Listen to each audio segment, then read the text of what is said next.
Hey everybody, Jared here with your weekly update. Last Sunday, the House and Senate Money Committees rolled out their respective budget proposals.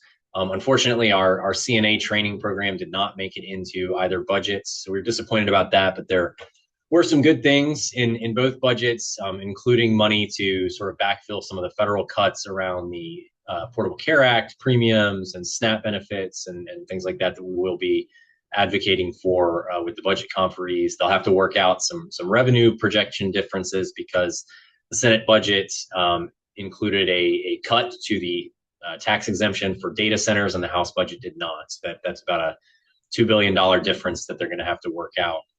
We had some positive movement this week on a number of our bills, including age discrimination protection legislation, ADU legislation reported out of committee this morning after having previously made it through the Senate, and the high school CNA training legislation that we support is moving along as well. So hopefully we'll have some more updates on all those things next week. Only a couple weeks left to go in session, so things will be happening quickly. We'll talk to you then.